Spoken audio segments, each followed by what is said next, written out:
گزرے ہیں امام فخر رازی. انہوں نے کتاب لکھی ہے تفسیر میں، اہل سنت کی سب سے بڑی کتاب ہے تفسیر کبیر. تو اسی لیے ان کو امام کبیر کہا جاتا ہے. امام فخر رازی کو رے کے رہنے والے تھے ایران میں. میں نے بتا چکا ہوں، میں زیادہ تر جو ہے وہ سنی و شیعہ سارے بڑے محققین ایران سے ہی پیدا ہوئے ہیں. کچھ پرسنٹ دوسرے شہروں کے ہیں، دوسرے ملکوں کے ہیں، ورنہ زیادہ تر ایرانی ہیں.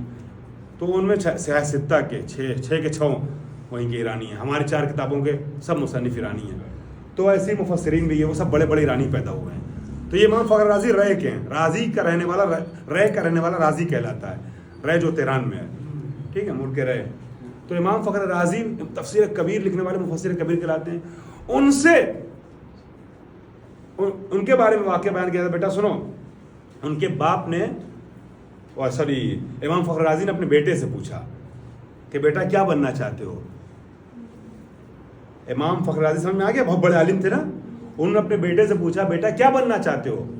تو انہوں نے کہا بابا کس کی طرح بننا چاہتے ہو. کہا بابا ہم آپ کی طرح بننا چاہتے ہیں. کتنے بڑے عالم ہیں نا، کہ آج میں اتنے 100 سال کے بعد بھی، سینکڑوں سال کے بعد بھی ان کا نام لے رہا ہوں نا، ہے نا. مثال دی جاتی ہے ان کی، سب سے بڑے مفسر ہیں تفسیر قرآن کرنے والے. تو انہوں نے پوچھا اپنے بیٹے سے بیٹا کیا بننا چاہتے ہو، کس کی طرح بننا چاہتے ہو. کہا بیٹا آپ کی طرح، بابا آپ کی طرح بننا چاہتا ہوں. تو امام فخر رازی اپنے بیٹے سے کہتے ہیں وائے ہو تیری زندگی میں، خاک ہو، تف ہو، ناکارہ، کچھ نہیں بن پائے گا تو. کہا کچھ نہیں بن پائے گا. کیوں بابا. کہا میں نے سوچا تھا امام جعفر صادق بننے کو. امام جعفر صادق بننے کو سوچا تھا، تب میں فخر رازی بنا ہوں. ٹھیک ہے. تو اونچا ہمیشہ حوصلہ رکھنا چاہیے، بڑے ٹارگیٹ کو معین کرنا چاہیے. 100 کا آپ ٹارگیٹ رکھیں گے تب جو ہے وہ 90+ میں آئے گا. ٹھیک ہے. تو کوشش کریں کہ 100. تو میں کیا بتا رہا تھا آپ لوگوں کو، کہ آپ نے منت مانی کہ اگر میرا 95% یا 90% اگر پرسنٹیج آ گیا تو ہم غسل کریں گے. تو اب وہ لوگ کہ جو بالغ اور عاقل ہیں انہوں نے اس طرح کی منت مانی ہے، تو اب منت اتارنا کیا ہے، واجب ہے. اب یہ غسل جو ہے، غسل ایسے تو مستحب ہے، سنت ہے، کبھی بھی چاہیے نہانے کے لیے. نیت کر لیے غسل کرتا ہوں.